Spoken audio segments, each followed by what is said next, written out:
Deputy President William Ruto has given the clearest hint that he will not be leading the No campaign in the imminent referendum on the Constitution Amendment Bill 2020. Ruto, who has been seen as the de facto leader of the anti-BBI brigade, said Kenyans should be allowed to make independent choices on the fate of the BBI document, accusing proponents of the process of unleashing state machinery to suppress contrary opinion and dish in goodies to war support.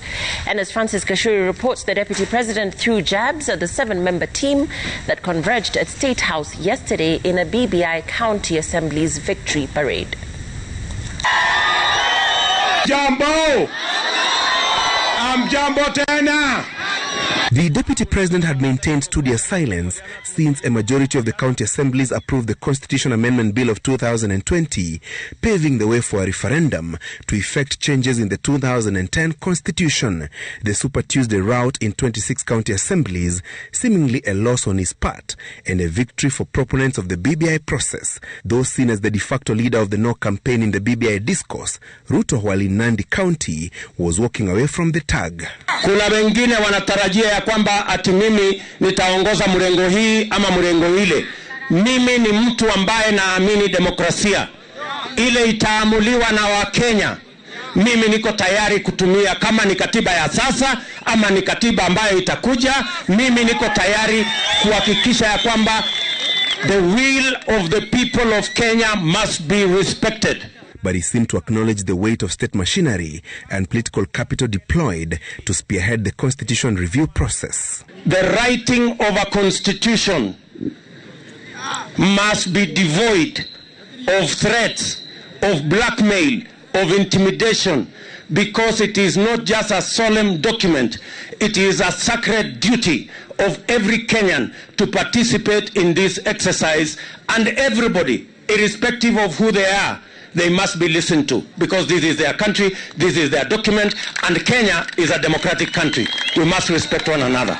BBI proponents have been touting Ruto for a contest as a dress rehearsal for next year's presidential race. We must accept that finally that document must unify the country, and all of us must move together, and everybody must accept the outcome of this decision by the people of Kenya. While seeming to resign to fate, the Deputy President said proposals in the BBI document may not solve the country's challenges. The contract we are writing in BBI is a contract that will give us what to share, how to share, sharing of positions, sharing of resources, sharing of power.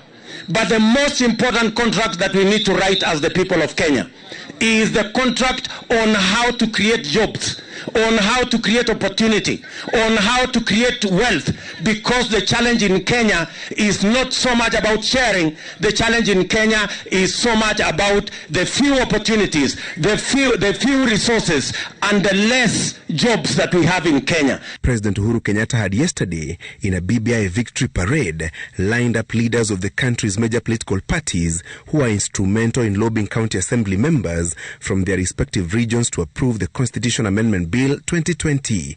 That team, Pandits say, was a precursor to a new political lineup that will face Ruto in next year's State House succession race.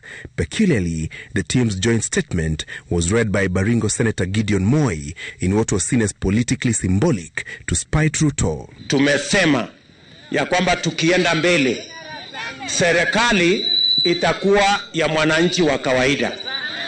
Hatuwezi kuendelea na mambo inapangwa kule juu, inapangwa na wadosi, inapangwa na viongozi wa makabila bila ya wananchi. Serikali ya 2022 ni serikali ya mahasla. Yes. The BBI bill is now before the two chambers of parliament before its transmission to the Kenyan electorate for their verdict in a referendum, regardless of the vote in the National Assembly and the Senate. Francis Kashuri, Citizen TV.